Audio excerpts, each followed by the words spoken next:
Bendito sea el Señor, bendito sea el Señor. Gracias, hermano. Bendito. Recycled teenagers, adolescentes reciclados.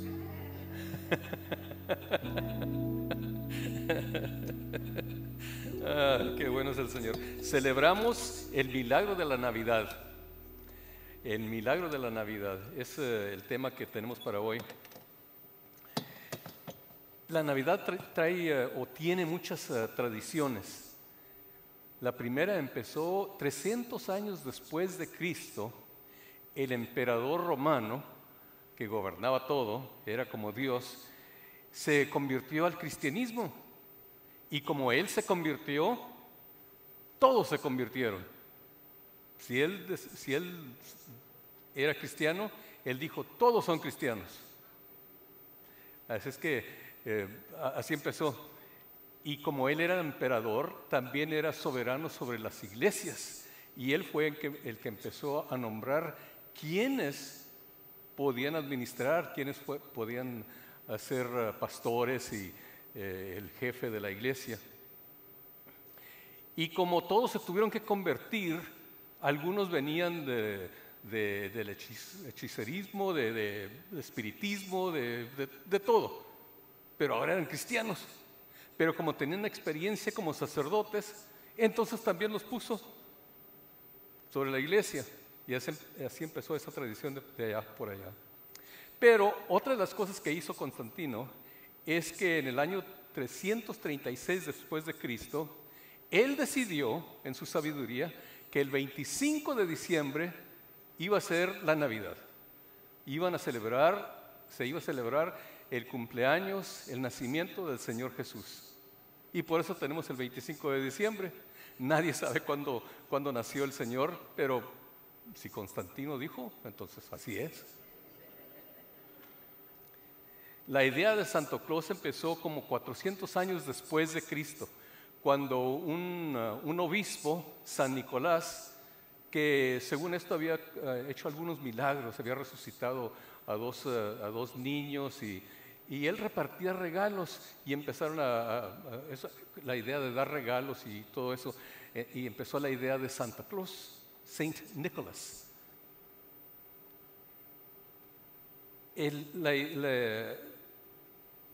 Todo eso quedó así no mucha celebración por todos esos años, hasta que en el 1843 se escribió una poesía en inglés por un señor Clement, que The Night Before Christmas, la noche antes de Navidad, y se hizo muy popular. Y ahí es donde inventó la idea de Santo Claus y que los regalos y la chimenea y todo lo demás. Ahí casi 2000 años después de Cristo. Y lo tenemos de tradición, ¿no tenemos aquí? No, aquí no, aquí somos cristianos de veras. Los regalos también fue algo que empezó y mucho después. Estas son estadísticas ya como de 5 años pasados cuando investigué. Pero cualquier casa, el promedio que se gasta para la Navidad en cada casa, en cada hogar, son como 1,500. Y yo sé que están pensando, no, yo gasto mucho más que eso. Hay más de 32 millones de arbolitos de Navidad que se compran. No artificiales, los verdaderos. Más del 60% de los regalos se compran la última semana. Ahorita están pensando, ojalá ya predique pronto porque tengo que ir a la tienda a comprar mis regalos. En los Estados Unidos se gasta como $125 en su pareja. Es que ya saben, si pasa más de 125, entonces de veras hay amor, ¿verdad? Menos de 125, bueno, quién sabe. Unas galletitas, ¿no? Los jóvenes gastan más. O se gasta más en los jóvenes, eso es lo que quiero decir. Y todas estas tradiciones, el arbolito, los regalos, todo lo demás, las tarjetas. Las tarjetas de Navidad empezaron como hace 150 años, que empezaron a repartirse tarjetas. Y de todas esas tradiciones, ¿cuál de ellas está en la Biblia? Ninguna. Pero no son malas, nos ayudan a celebrar la Navidad y recordar el milagro que es el nacimiento del Señor Jesucristo. Aunque no son tradiciones bíblicas, son inocuas, inofensivas, solo nos ayudan, no tienen nada mal en hacerlo. Pero la historia de la Navidad la encontramos en el capítulo 2 de Lucas. Está un poco largo, mejor no la voy a leer porque ya la conocen bien. Pero pensando en el milagro de la Navidad, estaba yo pensando, ¿quiénes participaron? ¿Quiénes de veras aprovecharon, disfrutaron, gozaron del primer milagro? Ese milagro de milagros. Y lo primero que pregunté fue, ¿qué es un milagro, pues? ¿Qué es un milagro? Fui al diccionario, el diccionario nos dice que es un evento extraordinario que manifiesta, escucha bien, que manifiesta intervención divina. Tal como, y esto es del diccionario, tal como las sanidades milagrosas en los evangelios, así dice. Es un logro extremadamente sobresaliente o inusual, completamente fuera de lo normal. El nacimiento de Jesús ciertamente califica como un milagro de milagros. Es lo que celebramos el 25 de diciembre, el milagro de la Navidad, el día cuando lo divino irrumpió la dimensión del tiempo, la dimensión humana. Él que existe en el pasado, en el día presente y a la misma vez en el futuro, tomó forma humana con sus limitaciones de tiempo y espacio. Él existe en ayer. El milagro de Cristo es que tú y yo no podemos ir a arreglar las cosas del pasado, las heridas, los fracasos, pero Él sí. Cuando aceptamos el milagro que es Jesucristo en nuestras vidas, Él puede ir a aquel pasado y traer sanidad y cambiarla. Y luego está aquí para darnos fuerza y fortaleza y victoria en el día de hoy. Y nos está esperando mañana. Lo que para nosotros es para mañana, para Él no es. El mismo ayer, hoy y por siempre.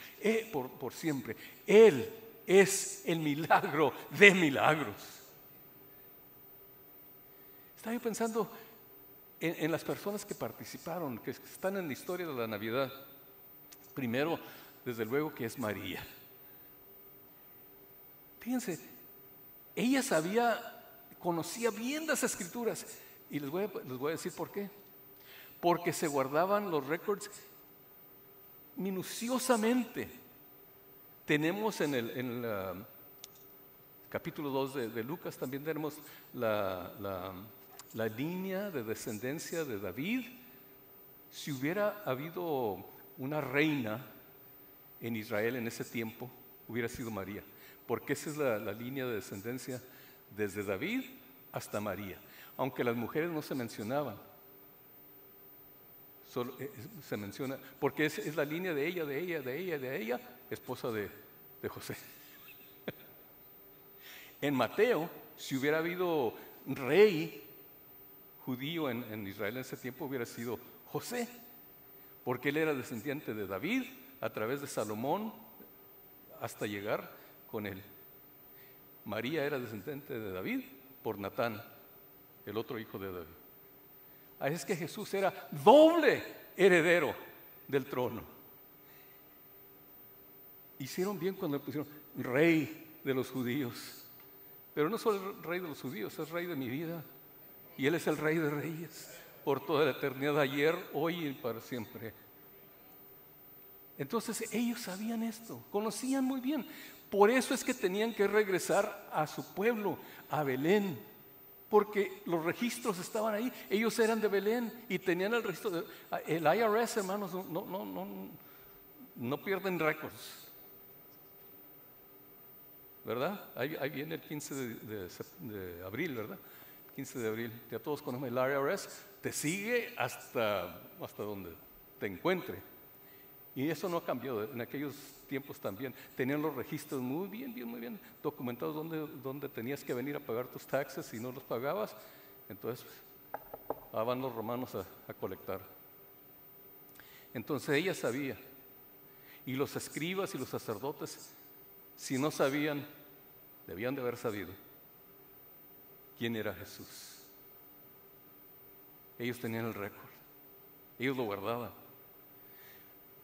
Ella entendió cuando se le apareció el ángel. Mire, si a mí se me aparece un ángel de esos, yo salgo corriendo, lo dejo hablando solo. Patitos, ¿para cuándo son? ¿Verdad? Pero se quedó y entendió lo que le dijo. ¿Por qué? Porque lo guardó, lo atesoró, lo pensó, lo meditó y lo aceptó. Aceptó la vergüenza. Hoy no es la gran cosa, pero en aquellos días estar embarazada antes de casarse era para la muerte, era adulterio. Es que arriesgó su vida. Una jovencita, teenager, tal vez en la edad de high school. ¡Qué valor! ¡Qué mujer! Fue la que entendió y recibió el milagro de la Navidad. Sabemos esto porque tuvo la fuerza. Imagínense, especialmente ustedes que son madres y también nosotros como padres. Imagínense saber que su niño va a ser crucificado y seguirlo hasta el pie de la cruz y estar ahí viendo mientras que él muere agonizando. ¡Qué fe! ¡Qué fe! ¿De dónde consiguió esa fe? Porque sabía que era un milagro de Dios, que esto era de Dios, esto era divino.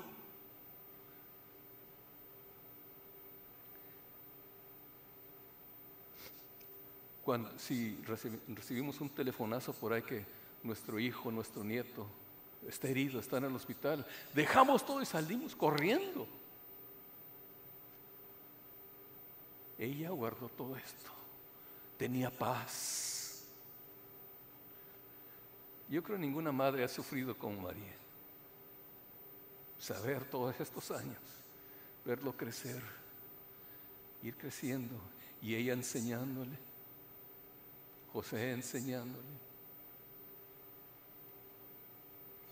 Y entendieron cuando les dijo, cuando ellos le preguntaron, hijo, ¿dónde estabas? Te habíamos perdido por 3 días. Dijo que no sabes que tengo que estar en los negocios de mi padre. José no dijo, pero yo no te di. No. Entendieron. Ellos sabían el milagro que tenían en su hogar. Esa es la Navidad. La Navidad, cuando uno acepta el milagro de la divina interrupción en nuestras vidas, nos causa fuerza, nos da fe. Sí, la fe viene por el oír, pero Él es la palabra. Oír la palabra y tener la palabra. ¿Por qué llegaron a Belén? Bueno, tenían que ir ahí para pagar sus impuestos, pero ¿por qué escogieron el establo ese?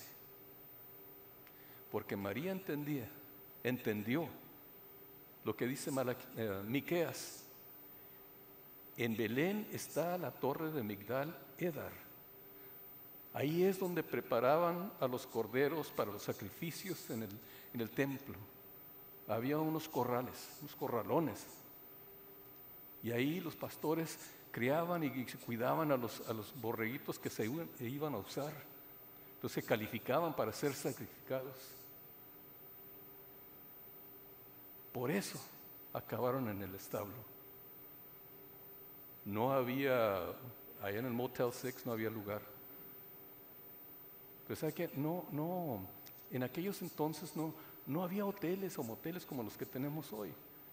Y no eran solo ellos los que tenían que regresar a Belén. Toda la familia, todos los descendientes de David tenían que regresar. Es que las casas estaban llenas. No sé si les ha tocado cuando, me acuerdo de niños que venían los primos y todo, y estábamos de pared a pared en el piso durmiendo, ¿no? Y por eso no había lugar en el mesón. El mesón no necesariamente fue un hotel, no había tal cosa. Era la casa de alguien, probable de algún familiar. Pero ella,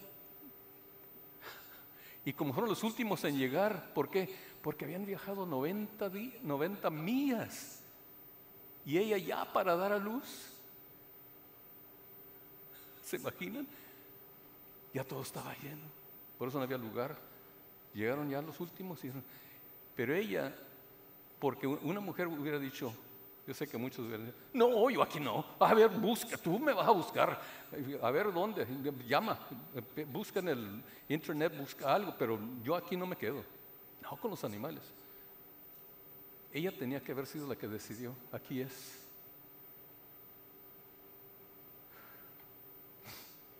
Dice que dio a luz y envolvió al niño en unos pañales. Pero los pañales no eran Pampers.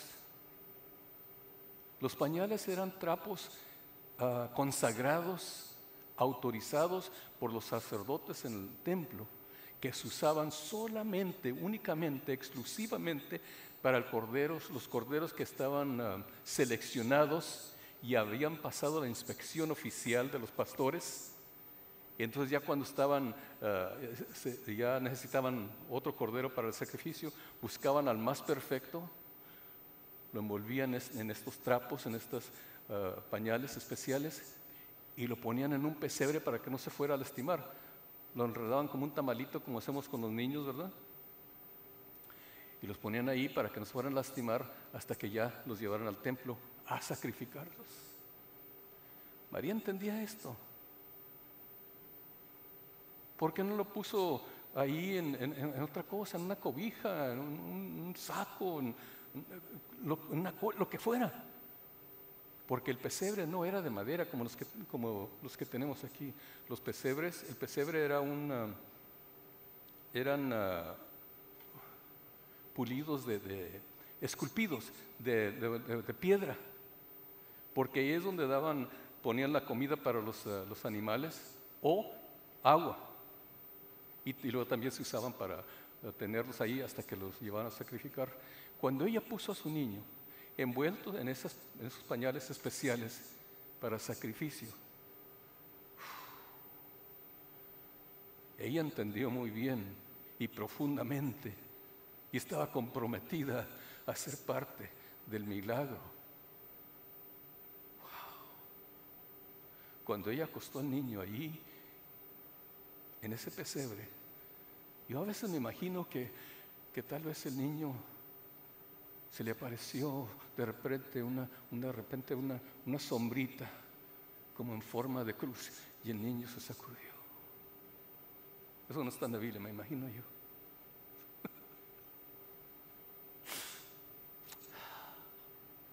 Qué fe, qué amor,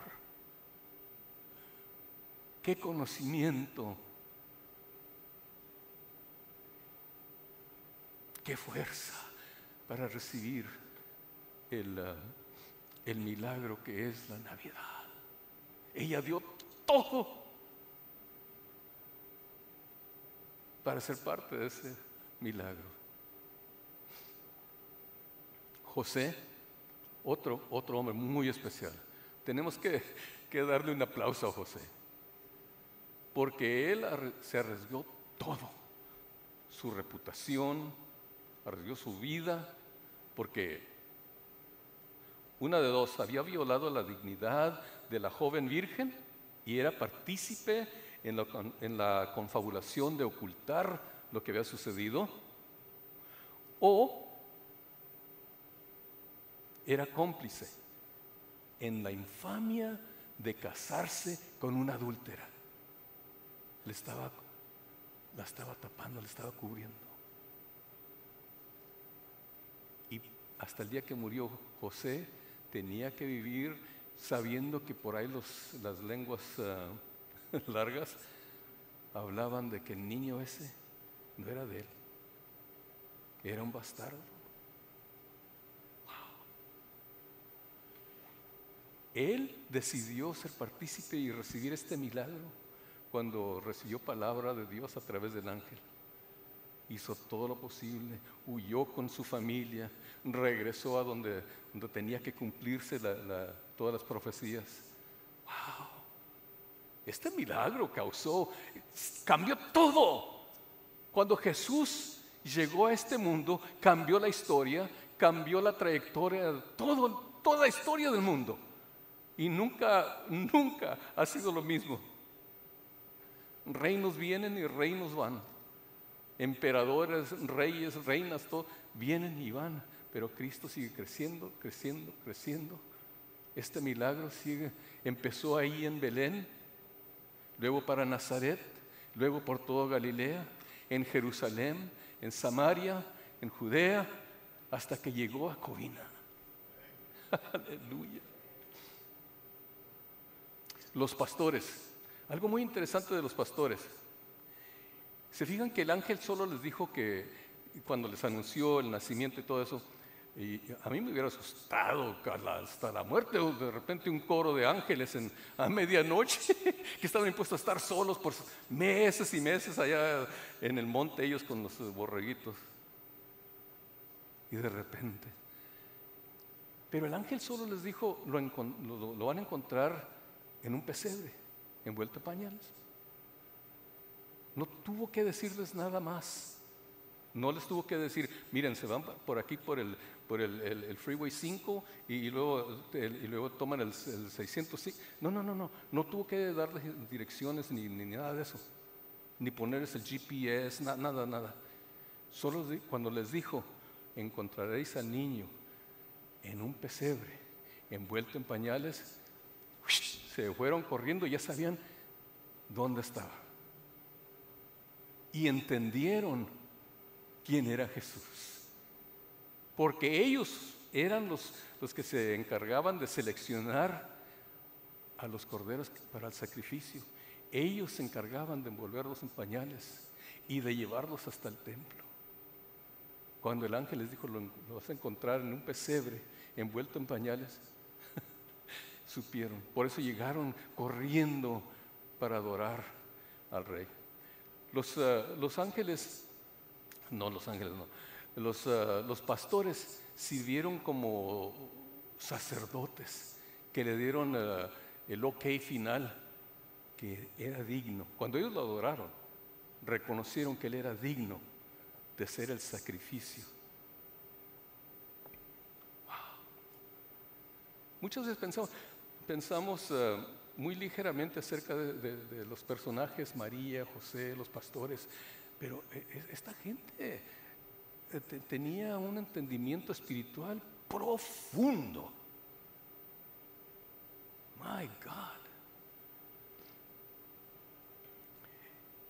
Ellos eran los únicos que estaban autorizados para darle la aprobación final de quién calificaba para hacer sacrificio. Y luego hubo otros otros personajes de fe, piadosos, que buscaban a Dios, anhelaban al Mesías, buscaban un Salvador, como Simeón. Simeón dice, había en Jerusalén un hombre llamado Simeón. Este hombre, justo y piadoso, esperaba o buscaba la consolación de Israel, y el Espíritu Santo estaba sobre él.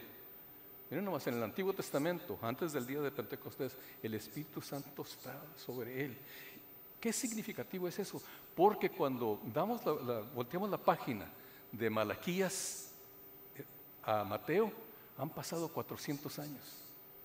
Y en esos 400 años no había el Espíritu de Dios, no había manifestación de Dios, no había palabra de Dios, no había profeta de Dios.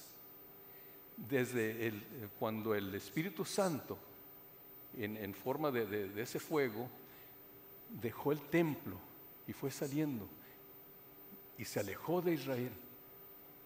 De ahí en adelante, por 400 años, no hubo palabra de Dios. La gente iba al templo, abrían los himnarios para cantar el número 38 y el worship team dirigía las alabanzas, el predicador predicaba, pero no había nada de Dios. Hacían oraciones y Dios no escuchaba. Nada. Y Simeón dice que el Espíritu Santo estaba sobre él.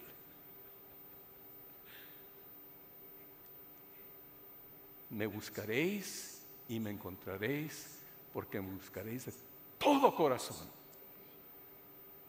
Cuando uno quiere recibir a Dios, cuando busca palabra de Dios, Dios es fiel y viene el Espíritu Santo y nos ministra. Dice que movido por el Espíritu vino al templo. Él supo cuándo ir al templo. Cuando los padres del niño Jesús lo trajeron al templo para hacer por él conforme al rito de la ley, lo tomó él, Simeón lo tomó en sus brazos y bendijo. ¿Se imaginan? A veces hay un niño aquí, nos dan ganas de, ay, déjame abrazar a ese niño, ay, que hacemos el escándalo por cualquier niño. Y a veces no todos los niños son bonitos.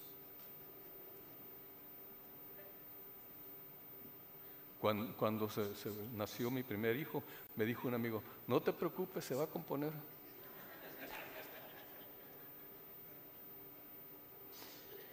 ¡Qué bárbaros! Tomó al niño Jesús en sus brazos y bendijo a Dios diciendo, ahora, Señor, despides a tu siervo en paz conforme a tu palabra, porque han visto mis ojos tu salvación, la cual has preparado en presencia de todos los pueblos, luz para revelación a los gentiles y gloria de tu pueblo Israel. ¡Qué bendición! Ser partícipe en el milagro de la Navidad. 8 días tenía el niño de haber nacido y en sus brazos presentándolo al Señor. Por eso presentamos nosotros a nuestros niños, por ese ejemplo. Y luego Ana, dice que había estado casada por 7 años y luego enviudeció. Ahora ya tenía 84 años, que hoy mucha gente vive tantos años así, pero en aquel tiempo no vivían tanto. Y se la pasaba en el templo de día y de noche, ayunando y orando. Era fiel. Y ella estaba allí, dando gracias a Dios y hablaba. Y entonces cuando vio al niño Jesús, reconoció que no era un niño cualquiera, reconoció que Él era el Salvador, el Mesías. Revelación de Dios, otra mujer piadosa que el Espíritu Santo le reveló. Y dice que ella fue la primera evangelista. Salió y dice que le hablaba a todo el pueblo, a todos los que esperaban la redención de Jerusalén. Qué bendición ese milagro. Miren nomás. Oiga, hermano, si yo pudiera algún día ver un ángel, pero ver a Jesucristo, yo me voy, ya estoy listo. Con eso es más que suficiente. Ya para qué buscarle otra cosa, ni fama, ni dinero, ni nada. Y ellos, cuando tuvieron al niño Jesús en sus manos, dijeron, me voy. Me voy. Zacarías y Elizabeth, conocemos la historia, los tíos de Jesús, que también dieron alabanza a Dios, fueron partícipes de ese gran milagro. Y luego los sabios que vinieron del oriente, no sabemos si fueron 3 o 300, no sabemos, nomás dice que los sabios del oriente. A veces decimos 3 por una poesía que empezó todo eso y porque eran 3 regalos. Pero el oro pudiera haber sido en 5 partes, cada quien trae, unos 5 de ellos traían oro y otros cuantos traían los otros regalos. Que ellos arriesgaron todo, porque vamos a poner todo en una perspectiva. Nosotros aquí vivimos en paz, más o menos. Sí, a veces hay gente que no les gusta mucho el evangelio, ni el cristianismo, y hablan de la iglesia, etcétera, etcétera. Pero no como en los tiempos de ellos. Porque el emperador en ese tiempo, Herodes, no era emperador, el rey de Judá, Herodes, estaba más loco que una cabra. I mean, he was crazy. Se dice que cuando antes de ser nombrado de rey o cualquier posición o puesto oficial, él solo, como ciudadano particular, decidió acabar con todos los ladrones. Y dicen que un trabajo maravilloso, limpió las calles. Y era tan atrevido y tan loco en perseguirlos que una vez un bando de bandidos se le escaparon y subieron por un precipicio para allá hasta donde había cuevas y no se podía subir para allá solo por una veredita, uno a la vez. Entonces era imposible sacarlos de ahí. Lo que él ordenó que sus hombres tomaran sogas y se columpiaran del peñasco hasta la cueva, y entraban y mataban a todos, los torturaban, los mataban, y cuentan que una vez cuando hizo eso, obligó al padre, porque la familia viajaba con ellos.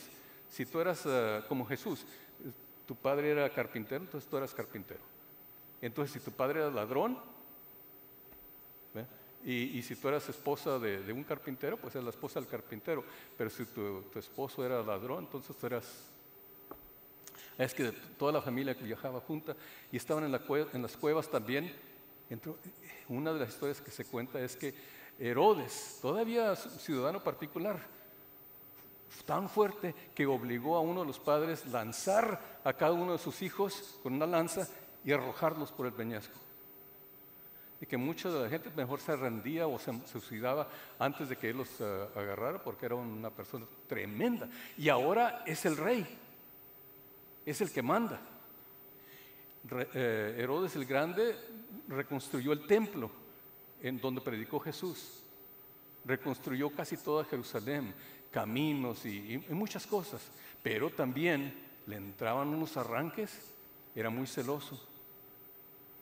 Le dieron celos con su suegra y mandó que la torturaran, la mataran. Y luego se enceló con los hijos, pensó que los hijos querían quitar de su puesto y ordenó que los ahogaran, los llevaran a la piscina y a todos los sujetaran abajo del agua hasta que fallecieran. Y luego él sospechó que no me acuerdo si es un cuñado o quién, sospechó que andaba con su esposa, la esposa de Herodes, que se llamaba Mariana. Entonces mandó torturar a Mariana y la mató. Pero luego después, ya que se le estaba yendo más la cadena, caminaba por todos los pasillos del palacio preguntando, ¿y Mariana? Hablando con Mariana como si Mariana estuviera allí. Y si te encontraba uno de los siervos, se te encontraba en el pasillo, te decía, ¿has visto a Mariana? Y si le decías que no, entonces te agarraba y te torturaba hasta que le dijeras, me la estás escondiendo. Y te torturaba hasta que le dijeras, es que la gente inventaba, sí, allá la vi, la acabo de ver, que para acá y que para allá. Era tan malo él, que ya cuando estaba por morir, encarceló a todos los oficiales de la ciudad, City Council, todos. Si tenías un puesto oficial, los mandó a encarcelar, y como se ve que ya iba a morir, dio órdenes que cuando él muriera, los mataran a todos, porque dijo, yo sé que nadie me quiere a mí, pero quiero que lloren, que haya luto cuando yo muera. Lo bueno que cuando falleció la hermana de Herodes, tomó la situación en mano y dio órdenes que los liberaran a todos. Entonces cuando Herodes mandó que se mataran todos los niños de 2 años para abajo, no era algo fuera normal. Por eso cuando María, José, Simeón, todas estas gentes, todos estos personajes, los pastores, los magos, cuando ellos hicieron lo que hicieron, ellos estaban desobedeciendo el mandato del rey y tenían el peligro de que los fuera a capturar, a torturar y matar. Es que María sabía eso. No era una sociedad libre como tenemos hoy. Tenían que tener mucho cuidado. Esa es la gente que participó en el milagro, que aceptó el milagro. Pero hubo unos que se les perdió el milagro. No sabemos si era el manager ahí del pezón, el posadero, pero si fue, no sabemos quién fue. Ni dice que había alguien ahí encargado, no dice que no había lugar en el mesón. Pero esa gente que estaba ahí se perdieron del milagro. Porque estaban muy preocupados, porque se juntaban todas las familias, es que era una fiesta, ¿verdad? Aunque venían a pagar sus impuestos, pero era fiesta. Y andaban muy preocupados comprando y vendiendo y haciendo y todo lo que se hace cuando se junta toda la familia. Y se les pasó el milagro, se les pasó, se lo perdieron. Pero la gente, los políticos, los religiosos, ellos sabían y rehusaron aceptar el milagro de la Navidad. Y ya sabemos la historia de qué es lo que pasó. Todos los transuentes que pasaron por ahí, miles de gentes han de haber pasado por ahí, por los corralones donde estaba el niño Jesús acostado, y ni cuenta se dieron, aunque conocían las Escrituras. A lo mejor iban al templo a adorar a Dios, a llevar su sacrificio, o tal vez algunos de ellos pararon ahí para comprar a uno de los corderitos y se les pasó, porque están muy ocupados en ir a la iglesia, en hacer las compras, en esto y lo otro, con la familia, y se les perdió el milagro de la Navidad. Entonces la pregunta de los siglos resuena desde entonces hasta hoy lo que dijo Pilato. ¿Qué pues haré de Jesús llamado el Cristo? Y ahí es donde estamos hoy, todos. ¿Vas a recibir y participar en el milagro de la Navidad? ¿O lo vas a rechazar? Tal vez por preocupaciones o a propósito. De eso se trata en la Navidad, de celebrar y recibir el milagro de Dios, que es la salvación de nuestra alma. Porque algún día vamos a morir, no va a haber más Navidades. Y al instante, una de dos, vamos a la presencia de Dios o vamos al infierno, no hay otra. El milagro es que no tienes que ir al infierno. El milagro es que podemos ir directamente a la presencia de Dios. Esa es la Navidad. Esa es la Navidad. Entonces yo les pregunto, los que están viendo en línea, ya sea por YouTube o Facebook o cualquier otro medio, esa es la pregunta. ¿Has aceptado el milagro de la Navidad, que es Jesucristo, su sacrificio, su salvación, tu redención por tu alma? En Cristo recibimos el regalo más grande, la salvación eterna de nuestra alma, el perdón de nuestros pecados y la regeneración que nos vuelve a reconstruir, a ser nueva persona, porque dice, si alguno está en Cristo, nueva criatura es. ¡Qué milagro! Él es el único milagro que sigue repitiéndose cada vez que un pecador dice, te acepto ese milagro. Y cada vez que doblamos la rodilla para alabar al niño Jesús, que ahora es el Rey de Reyes y Señor de Señores. Entonces, esa es la pregunta que tenemos que responder. Todos somos de casa, pero tú que nos estás viendo en línea, te pregunto, voy a hacer una oración para recibir a Cristo. Y si tú crees en eso y lo recibes y es parte de lo que tú quieres hacer, ahí en los comentarios, mándanos un comentario y dinos, yo acepté el milagro de la Navidad y ahora soy salvo. Padre eterno, te damos gracias por el don de vida que es nuestro Señor Jesucristo. Hemos escuchado y entendemos que tenemos una decisión que tomar. Te pido, Señor, que me recibas como pecador y me hagas una criatura nueva. Perdona mis pecados, te acepto en mi vida. Creo que tú eres el Dios, el Hijo del Dios viviente. Renuévame, cámbiame, ven a vivir en mi vida y yo te entrego todo lo que soy. En el nombre de Cristo Jesús. Amén. Y nosotros, los demás creyentes, ¿qué vamos a hacer con este milagro? Los regalos son para repartirse. Los regalos no son para quedarse uno con ellos, son para repartirse. Es que esta Navidad hay que repartir el milagro, las buenas nuevas de que Cristo vive, está reinando en nuestra vida y que puede reinar en la vida tuya. Pónganse de pie, voy a hacer una oración para bendecirnos y despedirnos.